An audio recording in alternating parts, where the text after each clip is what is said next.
back to school. So how's that going? Because it's Wednesday.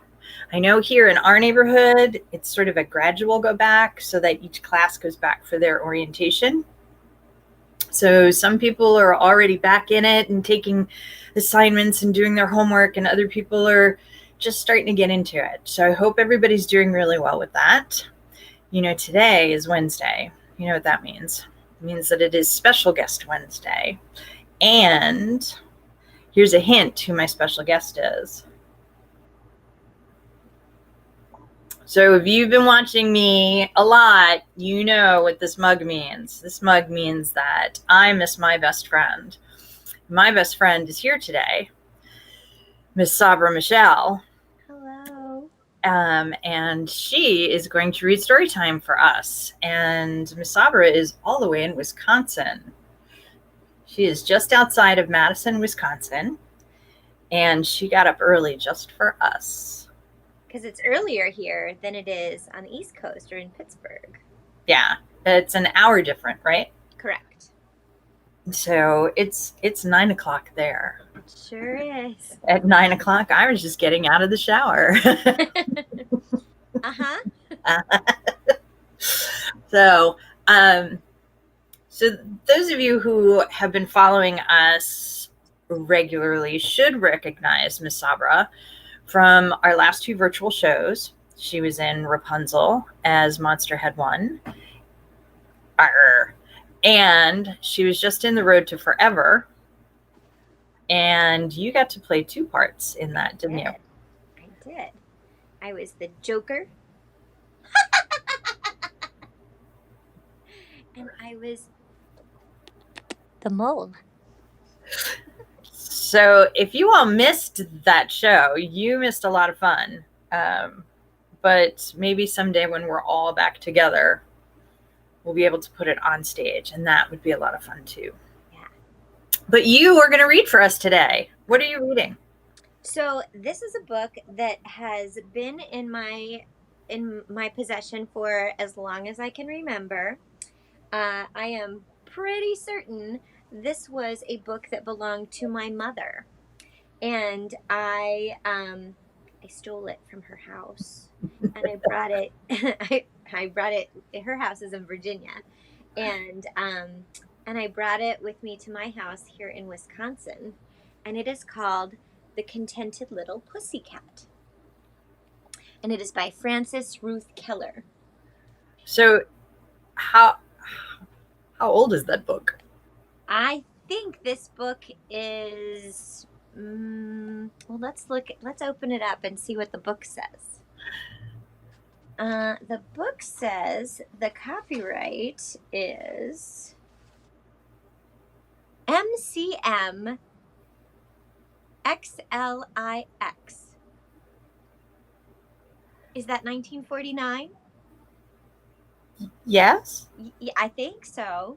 I don't know. I'm not really up on my Roman numerals, so perhaps someone who is watching might be able to tell us. Can you say the letters again? Sure. I might have to get up and get my reading glasses. I just realized that I might. That's it.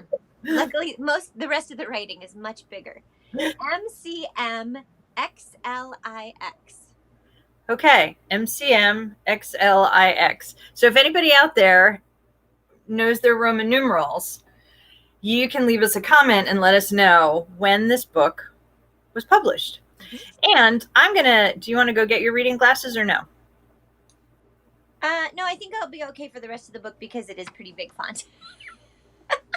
All right, then I'm going to let you read, and I'll be back when you're finished. Excellent. Thank you, Miss Karen. You're welcome. So again, this is The Contented Little Pussycat by Frances Ruth Keller. This was a book that my mother loved when she was a little girl, and now I have it, and I love it.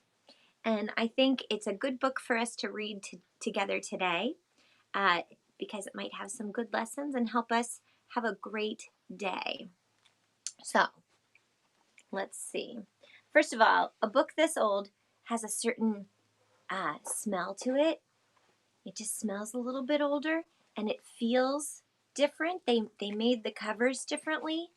I'm sure this one probably had a paper cover at one time, but it's long. That's long gone. Um, but it just, you can feel it. It's printed in. So this picture of the kitty cat is actually imprinted. So it has a different feel to it than some of the books that you might have today. And when you first open it, the inside cover has all the sorts of drawings of the characters that we're going to hear about today. So that's just in the cover itself. So, The Contented Little Pussycat, illustrated by Adele Werber and Doris Laszlo. All ladies. All right. The Contented Little Pussycat. Abner was a lovable little cat, partly because his fur was so soft and so silky and so pettable, and partly because his little nose was as pink as salmon or the inside of a curling seashell, but mostly because he was always happy and good-natured. And that is a picture of Abner.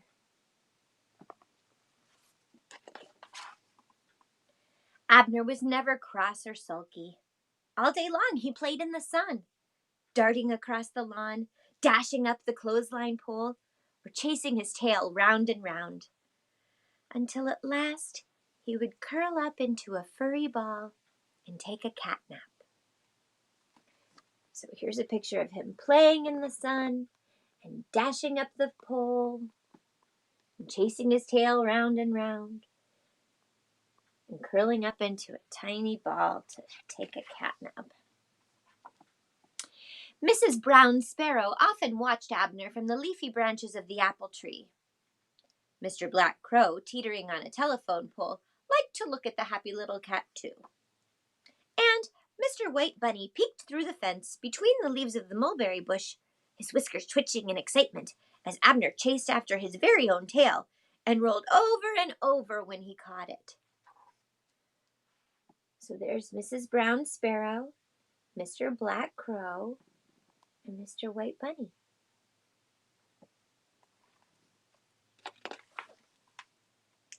And so it was that Mrs. Brown Sparrow and Mr. Black Crow and Mr. White Bunny hurried home to tell their families and friends, who told their families and friends, about this carefree little cat who was happy and gay and contented all the time.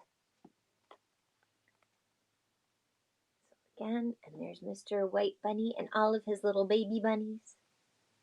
Must be a stay-at-home dad. And that is how Abner became known far and wide as the Contented Little Pussycat.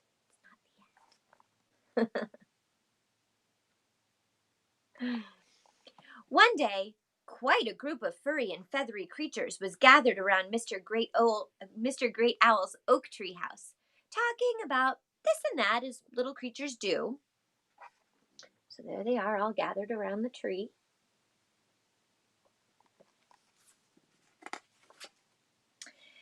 Let's see. Mrs. Brown Sparrow was there, and Mr. Black Crow, and Mr. White Bunny, and Mrs. Gray Squirrel, and Mr. Great Owl, of course, for he was the host. After discussing next winter's weather, Mrs. Gray Squirrel's beautiful fur coat, and Mr. White Bunny's brand new family, Mr. Black Crow cawed, "I saw the Contented Little Pussycat today. I wonder how that kitten can be happy all the time."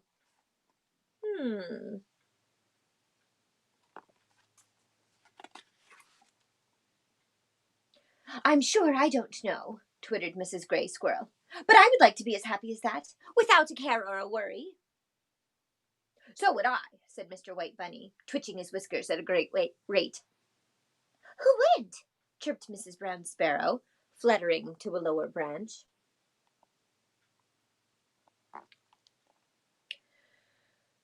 "Well," sighed Mr. Great Owl, "it seems to me that you friends are forever talking about how you would like to be as happy as the contented little pussycat. But you never do anything about it.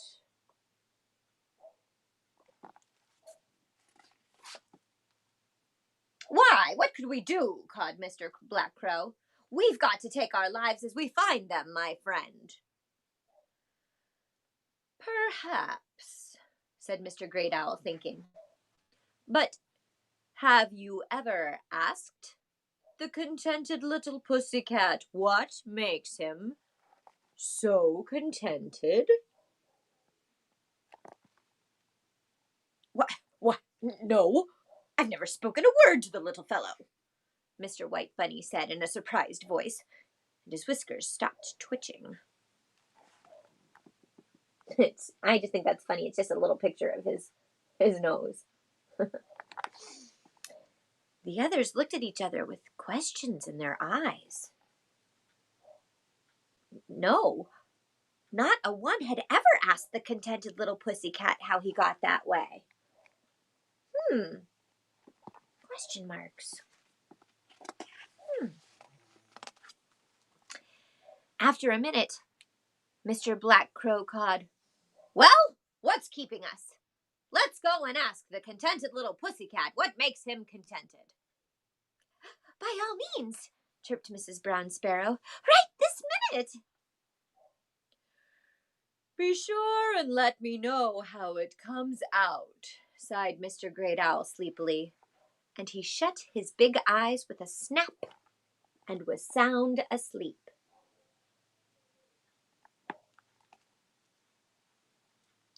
I don't know if you can hear this, but there's a puppy dog who's not that contented right now. I can hear him barking. Oh, that's a her. That's my her. She's outside. Just aside. How amazed the contented little pussycat was to see all these visitors headed toward his yard at one time. He hastily smoothed down his fur and gave his face a lick and a promise with a wet paw.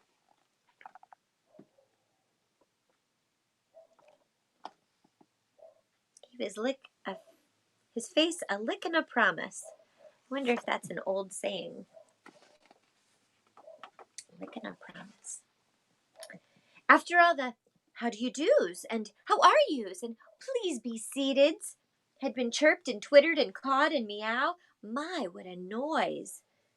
The contented little pussycat said, And why have you honored me with this unexpected visit, dear friends? Well, cawed Mr. Black Crow, clearing his throat, for some time now, little cat, we have admired your cheerful disposition and wondered why you were so contented. Yes, interrupted Mrs. Brown Sparrow. Why are you so contented, little cat? We're waiting to hear, twittered Mrs. Gray Squirrel. Abner was dumbfounded.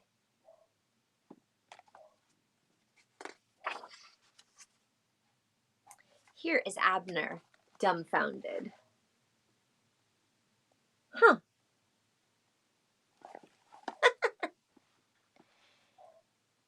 He didn't know why he was contented. He had never thought about it. Contentment was as natural to him as drinking cream or chasing his tail round and round. But with these distinguished guests, he just had to give a good answer. So he thought and he thought. He thought so hard that the tip of his tail jumped this way and that way.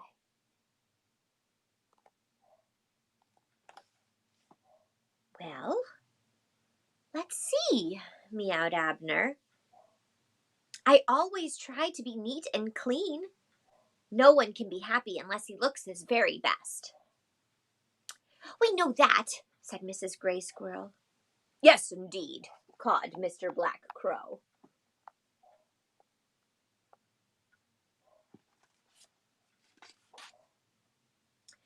Every morning I polish my beautiful feathers till they shine like satin. Why, our mothers taught us that, said Mr. White Bunny.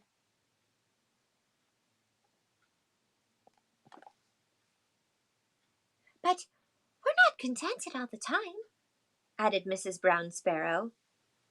There must be another reason for your contentment, little cat, Mr. Black Crow said. Please tell us what it is.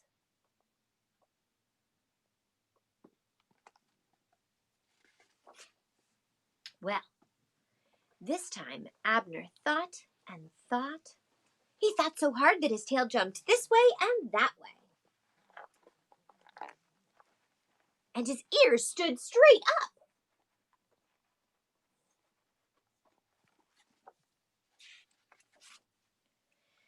At last Abner meowed. I always try to be kind and loving to my friends and neighbors. That, I am sure, makes me happy. But we're as kind as we can be, chirped Mrs. Brown Sparrow. And loving too, added Mrs. Gray Squirrel. And still we are not always happy, cawed Mr. Black Crow.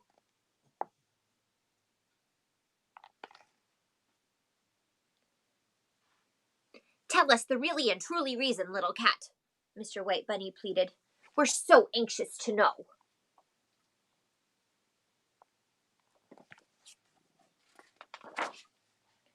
Now, this time, Abner thought and thought and thought. He thought so hard that his tail jumped this way and that way, and his ears stood straight up, and his pink nose quivered.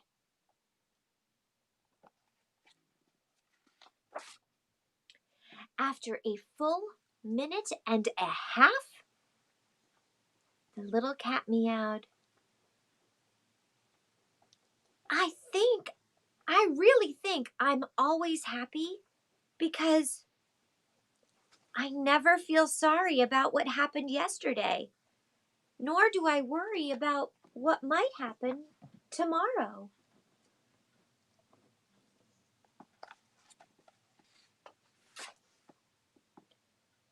No one said a word for a minute. Then all the others started speaking at once. Why, I think he's right, cawed Mr. Black Crow. Now, I've been unhappy all day because I lost my finest feather yesterday. So,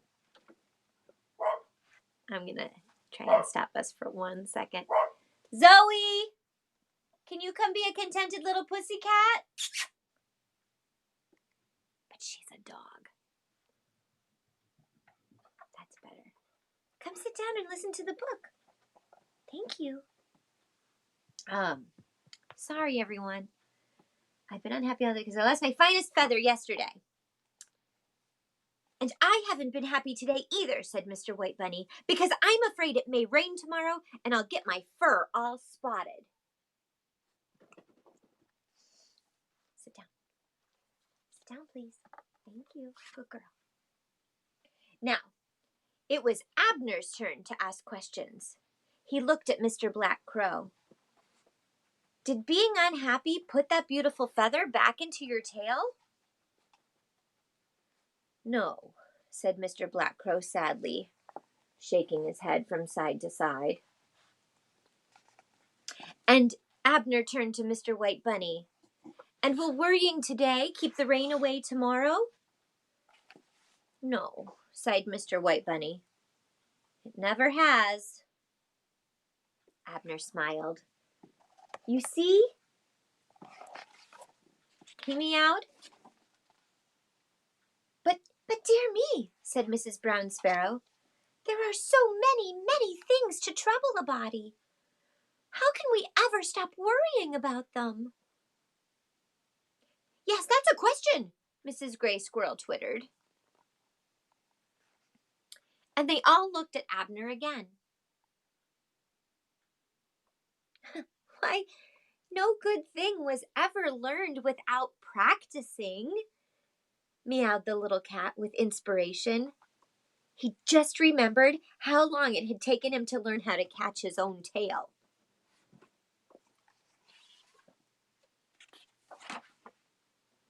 He's right, chirped Mrs. Brown Sparrow excitedly. Remember how long I had to practice before I could fly, even the shortest leaps?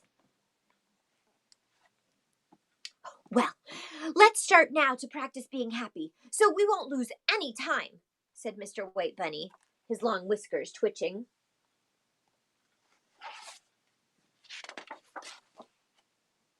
Yes, that's a good idea, Mr. Black Crow. Thank you, Little Cat, for your excellent advice. I'm going to tell Mr. Great Owl about it on my way home. Thank you, thank you, thank you, thank you, the others echoed. And goodbye. Goodbye. Goodbye, purred Abner as they scampered and fluttered away.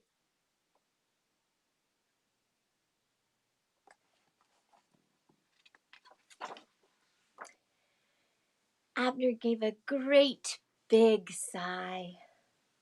Then he yawned, and stretched, and he stretched, and yawned.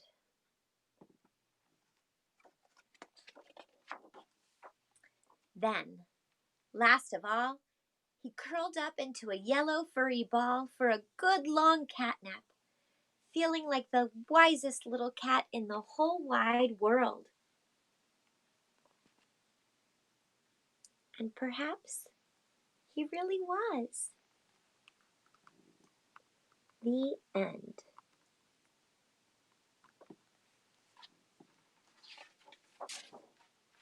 So, we had a little interruption, but I think that my dog Zoe got the hint because she came down here and she and my dog Geo are now sitting on the couch across from me listening to the book, which they weren't listening to before. So we learned some lessons from the Contented Little Pussycat about some ways that we can make ourselves happier during the day.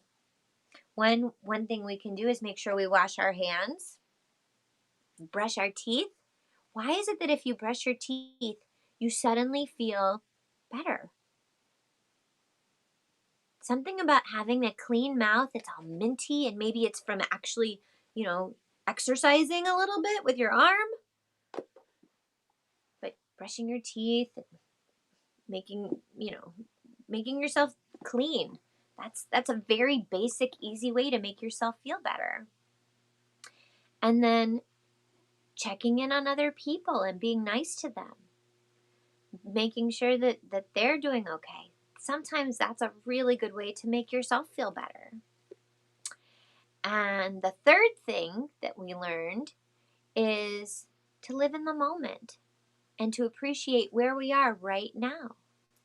If you're sad about things, and sometimes it's appropriate to be sad about things that happened, but if you're always sad about everything that happens that you can't do anything about, well, it doesn't leave a lot of room to be happy.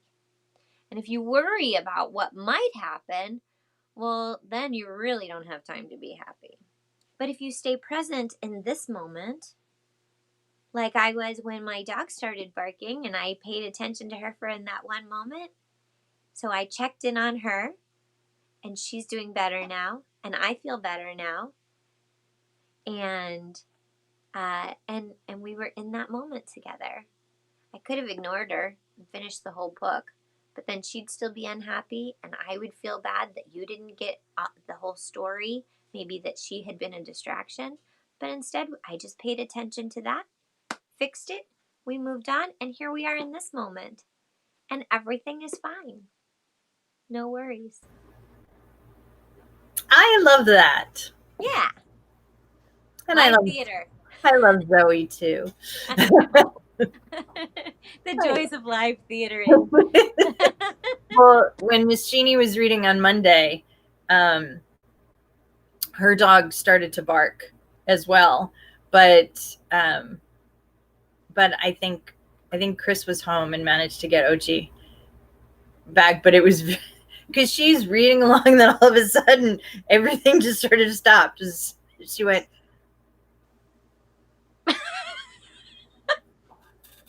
Well, because it's hard to know. Right. You can hear what I can hear. And yeah, she was. I bet there was a Mrs. Brown squirrel outside. I'm pretty sure that's what that Zoe bark was. Probably. Yep. Usually. So I really love that book. Isn't that nice? Yes. And the illustrations are beautiful too. Yes. That always makes it a little extra special when the illustrations are really nice. Yeah, and they're because with an older book, it's a different style of illustration. Mm-hmm. And I don't know. I just thought that would be something nice and different, unusual. Well, and you know that nobody else has read that book. Right. In 50 years. maybe longer. I don't know. Because nobody seems to have been able to translate our Roman numerals. Oh. Maybe I was just right and they didn't need to correct me. Maybe. We'll see. I will check later in the day to see if anybody remarks as to whether they have figured out what the Roman numerals actually are. Because I'm not up on my Roman numerals lately. Yeah, if it's not something you remind yourself. So I know that you are doing lots and lots of things right now. Mm-hmm. That you are in rehearsal for a Big People play. Yep. And it's going to be another virtual show like our two shows were. Yes. And that's out of where? Milwaukee. The Constructivists is the name of the theater. Okay. Yep. And that goes up when? It's going to be the last week of September, the first week of October. They're still deciding exactly what time and dates, but that is very much for a different audience than who enjoyed this book. Oh yes. It's definitely definitely a big people play. It is not for little people at all. But maybe some of our adult big people might want to see it. Absolutely. So when you have the dates and all the ticket information, please let me know and I will post that. Sure, will do. It's a very opposite. But I just want to put lots of disclaimers out on that one. No. It's a big people show. Mm-hmm. Little people should not watch this. Little people under 16. Should not. But and this is the first time we're telling people. Yeah. That we have something coming up. Yes. That you're involved in. Yes, I'm excited to be here for this. Because I just I received confirmation in the mail yesterday of receiving the copyright.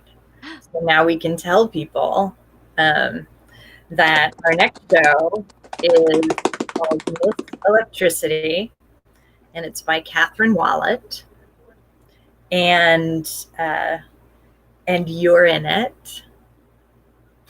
Again. And last week we had Miss Anna? No, it was 2 weeks ago we had Miss Anna read. And Miss Anna is going to be in it because the last time I directed the show, both of you were in it. Mm-hmm.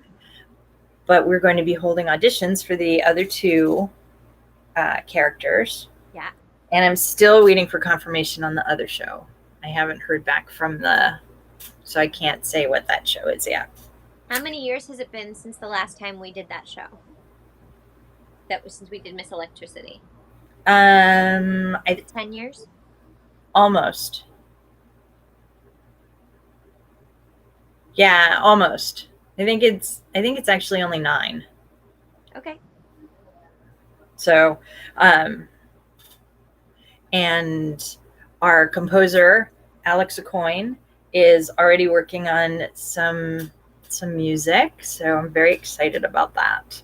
So that's good. Excited and it feels so good. So, and that's going to be in October. It's going to be in the middle of October, so people can start looking for information about that. I will have to update the website so that people will know what that's about. But we also want to offer it to schools so that they can see it virtually. Nice. because it has so many cross-curricular items for it, which make it really interesting. And it's about Violet in the 5th grade. Show your coffee cup. And that's where the coffee cup came from. Yep.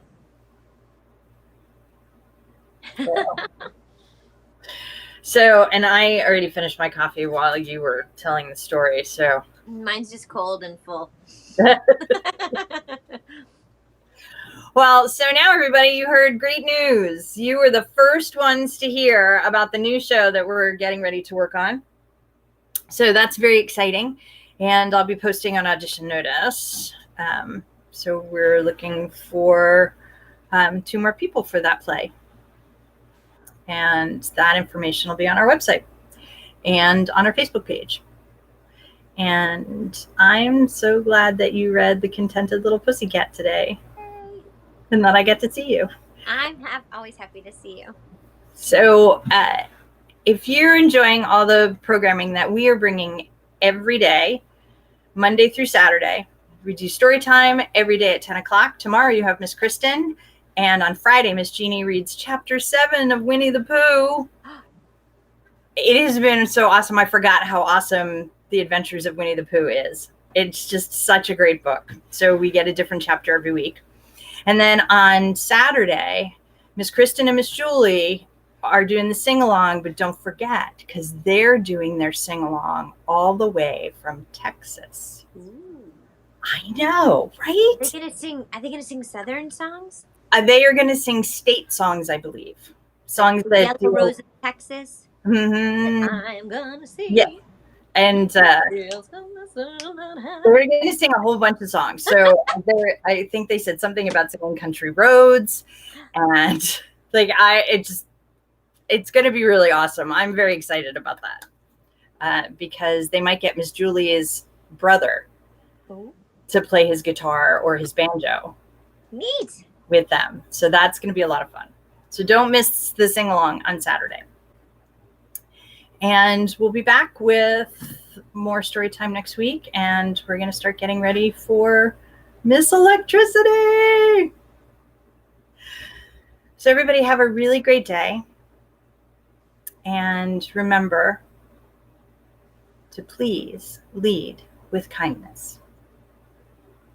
Bye, everybody. Bye, Miss Sabra.